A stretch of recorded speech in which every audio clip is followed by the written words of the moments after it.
Welcome everyone to the Physio Foundations podcast, a podcast about the foundational knowledge and skills that lie beneath expert clinical practice. I'm your host, Luke Perraton, and on this episode of the podcast, we're talking to physiotherapist and former Monash physiotherapy student, Brian Kim, about his perspectives as a new graduate physiotherapist and how he successfully transitioned from his foundational undergraduate training to being an independent and emerging clinician in the physiotherapy world. So I'm going to ask Brian to tell us what he thinks are the most important foundational knowledge and skills that he has learned so far, and whether he has any tips for us on specifically for new graduate students, and new graduate physiotherapists and students who are about to become new graduate clinicians, who want to build and maintain solid foundations in physiotherapy. It's going to be an interesting episode. Let's get on with it.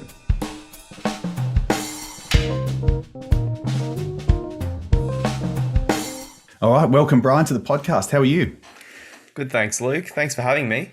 Excellent. It's really good to have you here, have you on. So you graduated as a physiotherapist at the end of 2020. Correct. In what was the very strange time when we're all affected by lockdowns and all over the world by lockdowns related to coronavirus. But despite all the challenges that were going on, you were one of our top performing students in the course, in the Bachelor of Physiotherapy course at Monash University. And that's one of the reasons I wanted to talk to you on the podcast. There's many other reasons as well, as the listeners are going to find out. Let's start off with a bit about your background. Tell the listeners a little bit about who you are, what you did in your training, your current work as a physiotherapist. Sure thing. So firstly, yes, I did graduate last year, 2020, in that COVID year from Bachelor of Physiotherapy Honours at Monash University. Went straight from high school to university, did the 4 years, did all my placements. I was one of the lucky ones that during COVID, none of my placements were really pushed back. So that all worked out well. I juggled a lot of clinical placements and uni work with both teaching and also casual research assistant roles at the university too. And now I'm working full-time in private practice in Melbourne Southeast. Loving it, and also trying to balance that with, a bit of research work, a bit of work for our MMRU, which is the Monash Musculoskeletal Research Unit, and just helping out where I can, staying involved. So I've interviewed you for the Monash Musculoskeletal Research Unit podcast, which listeners can find in their feed if they're interested. That's more of research chat. We talked about your journey from a student to a clinician and what it's like actually doing student-led undergraduate research. And so that was a really interesting chat. So listeners can have can find that wherever they get their podcast from, MMRU podcast. Let's talk a little bit about your university life to start off. So I'm sure there will be people listening to this who'll be really interested to know what you think as a new grad physiotherapist now, what you think about your undergraduate training. And full disclosure, everyone, I was one of Brian's lecturers. So I'm a lecturer in the first year physiotherapy, the Bachelor of Physiotherapy course at Monash University. And so Brian went through 4 years ago now, and now he's out. We can talk freely. But I'm really interested in your perspectives, looking back and what you think is the most foundational or fundamental, important knowledge that you now use every day in the clinic. Sure. Now, just because you are my lecturer doesn't mean I'm not gonna sugarcoat anything. I'll say it as it is. I hope so. And undergraduate training. Oh, look, I think that what I really enjoyed going through it was how we do focus a lot on the foundational knowledge at the beginning, and it's quite streamlined as well. You go, this is the anatomy, this is how the theory, the joint function, and everything to do with the human body matches with it. And you go, generally in that same week, you go, how do we practically apply that. So that is a great foundation that you set up as a theoretical and educational base.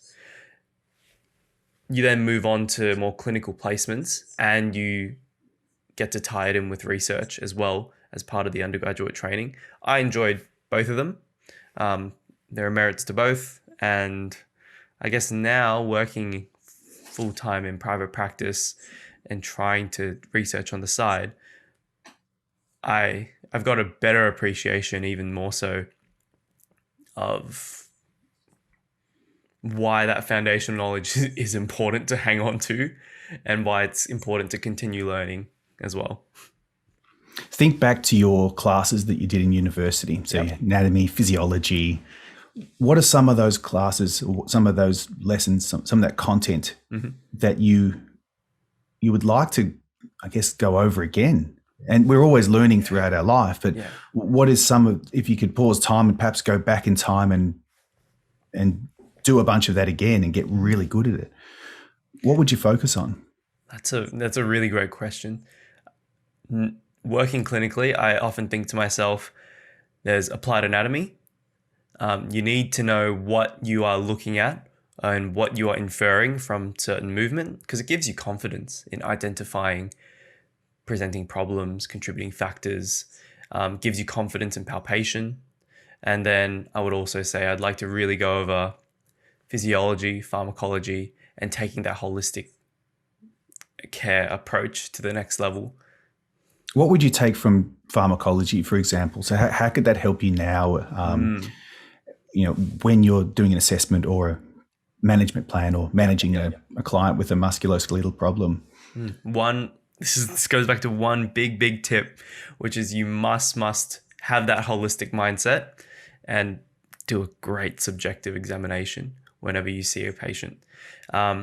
With regards to physiology and pharmacology, I've had experiences already within my first year out that you can have the exact same treatment, what you think is the exact same condition, but there can be such different responses depending on medication, depending on past medical history, different operations, previous injuries, other chronic conditions, whether it be inflammatory or whatnot. And then you go down to the nitty-gritty details, like how are people sleeping well? And it's a bit of a fine art. I'd like to go back and refine my knowledge of pharmacology and go, how does that impact someone's health as a whole? What can you remember from physiology? Physiology. That you apply every day in the clinic. Yeah, you're really testing as a physio. So we get, that's the thing, in the foundational preclinical units of a physio course, we get into the weeds, and it's necessary. There's a reason for it. There's nothing that's taught that isn't important. And some of it is simply foundational. You need to understand the mechanisms of how things work in order to understand the intervention effect, and then to be able to use that intervention. And then somehow you need to be able to go back and explain in simple terms something like soft tissue healing, understanding all that physiology. Exactly. And you breathed in. No, I was just going to say that's the sign. That's a tell. He wants to say something. Physiology wise, I think it really helps in educating patients on, as you said, healing timeframes, prognosis in particular as well. And then I would also think about, on a day-to-day basis, I think a lot about, this might be a bit of my research background coming in, but neuroplasticity, how are we changing movement patterns, and what am I actually doing? I think about that a lot, to be honest. So go back to anatomy. You mentioned anatomy. How do you think your anatomy knowledge is now, after you've been out on clinics and now you're working as a physio, compared to when you were in the thick of it, learning all that specific anatomy, passing assessments? If you take it as pure knowledge of structures, it has probably diminished a bit. But then that's where you differentiate as anatomy as a gross subject. And then there's applied anatomy, where you go, okay, well, what are the important structures, what's actually happening. So I'd say that's improved. Can I give you the exact nerve supply of a tiny little muscle? I like to think I still can, but probably not as refined as But in the you'd know past. where to go to look it up. Yeah, exactly. Go to the You've textbook. got resources. That's what university was for as well. You know where to look. You know how to self-learn as well. It's not just about the knowledge you learn in the first place.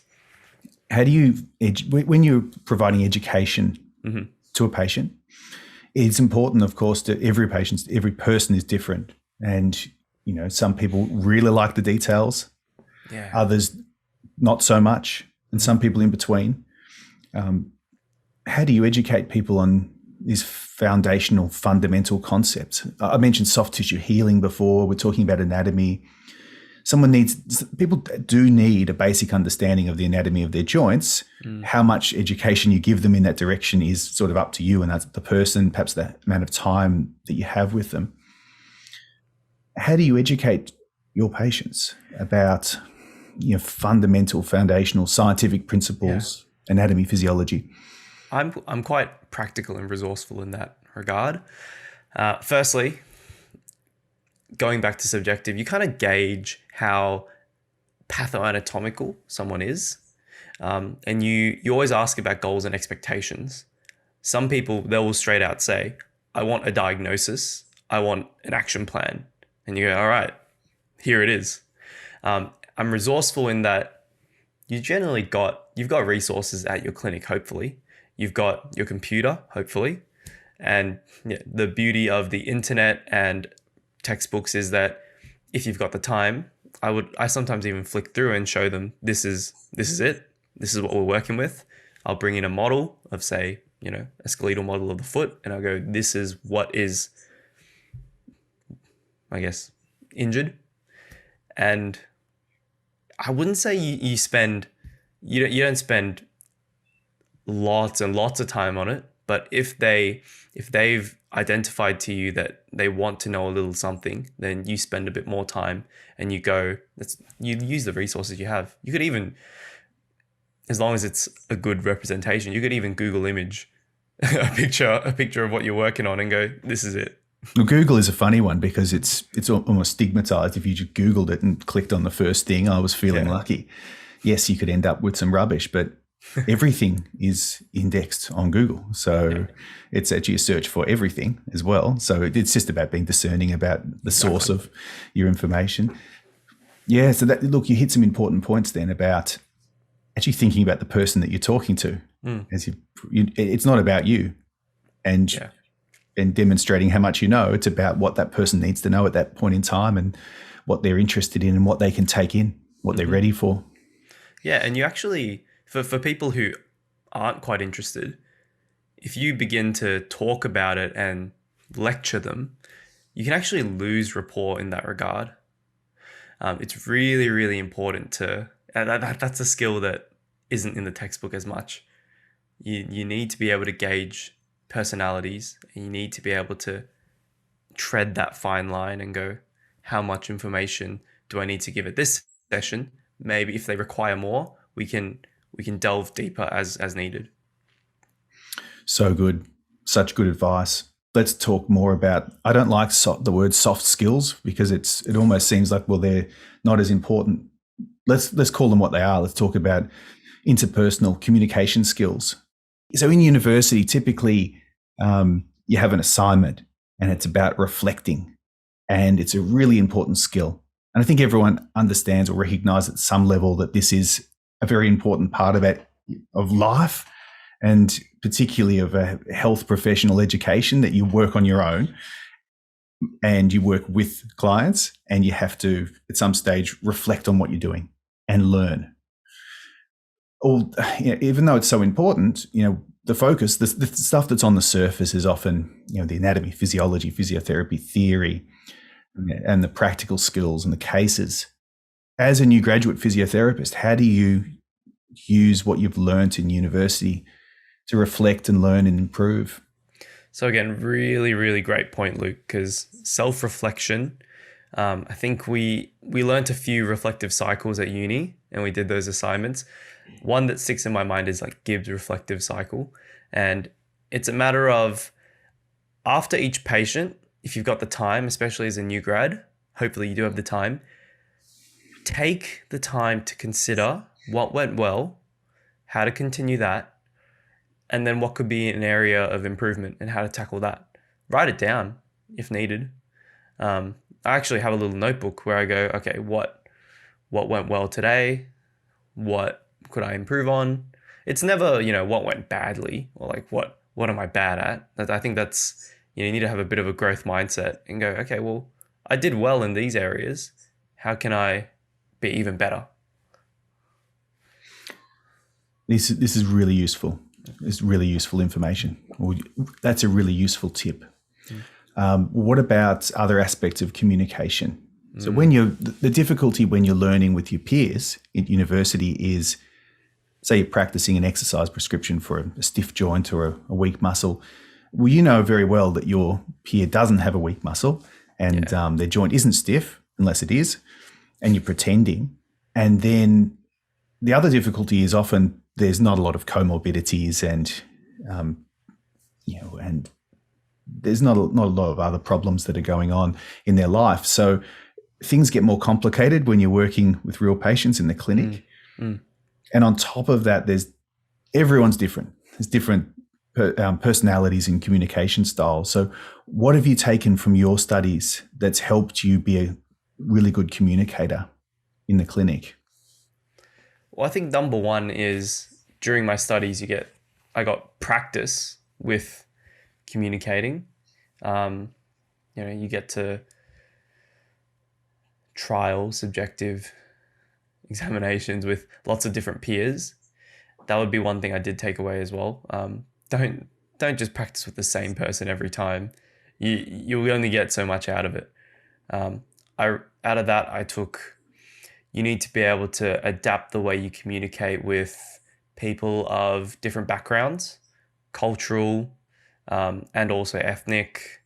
Think about language barriers and just expose yourself to more people of different walks of life. I don't think communication in a healthcare sense has to be limited to being improved in the clinic, if that makes sense. I think the more people, this is more life advice, the more people you meet, the more people you talk to and try and manage in life, get involved at uni, do other things apart from physio as well, then you learn to communicate better. So important. Yeah. So you were on the topic of doing different things and not just doing the one thing. You were the peer-assisted study session or PASS leader. Yep. One of them for several years at Monash. So what did you learn from teaching other students, and how did that improve your own studies and your own practice?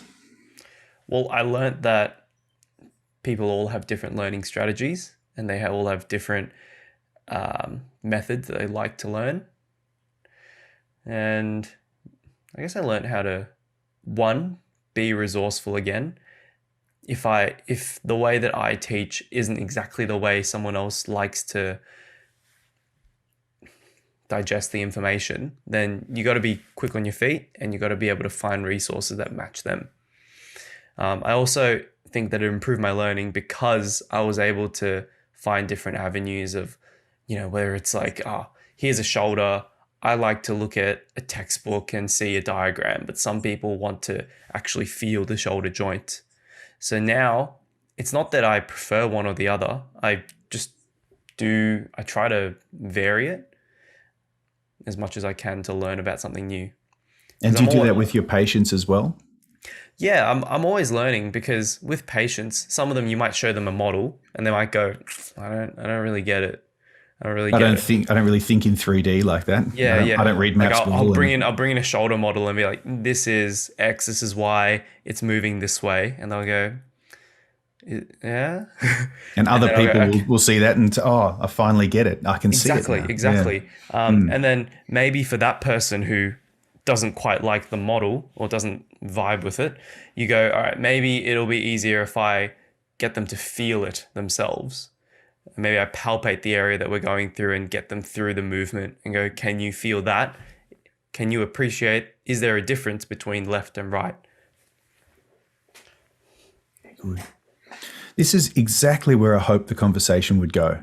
As the first time, it's one of the early episodes of the podcast. First time you've been on it. I would love to continue this conversation in future episodes if we can find the time to get you on. I think what we've done here is just touch the surface of a number of foundational skills and areas of knowledge that a clinician needs to keep up to date with, and reflecting back on your experiences from university.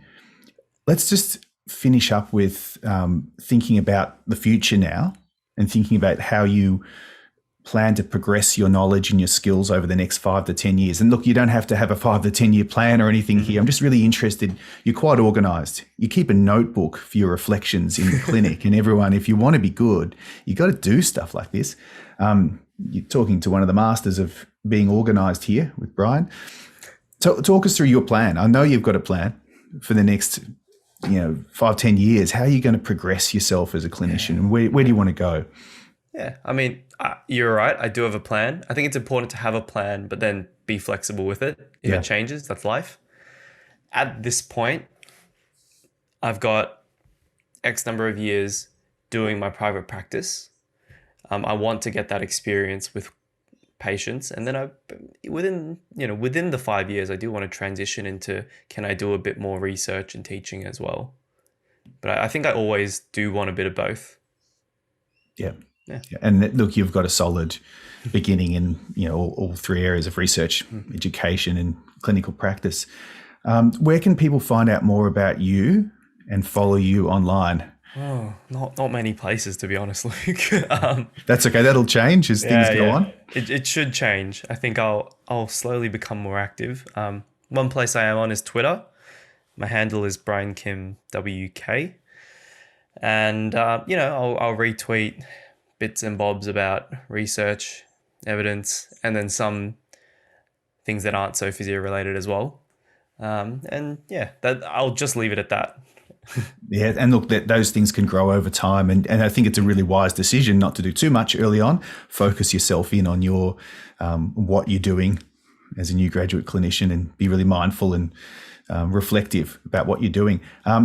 Look, final question, and it's not about physio. It's about what's in the background behind you. If you're watching this on the Perraton.Physio YouTube channel, you can see Brian's got a guitar behind him on the wall, or on a stand. So you're a musician. Tell us a bit more about that. So that's actually a new guitar I got this year. What make and model is it for the musicians out there? That's a Taylor GS Mini, the mahogany. The rosewood version. Music's always been a part of my life. How many guitars have you got? Probably too many. I don't think I need to. No, you can't have too many. You don't sell them though, do you? No. Trying to think. It's different from a relationship. You keep the guitar, and then you can have a few. And you can next one, right? Yeah, you can have shared love between them. And don't you play the bass as well?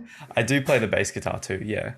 Yeah, great. All right. Look, this is where I have to ask you to come on, play the outro music to the podcast. We haven't prepared for that, so I don't know it. Maybe next time. Maybe next time. You don't know it. There isn't any yet.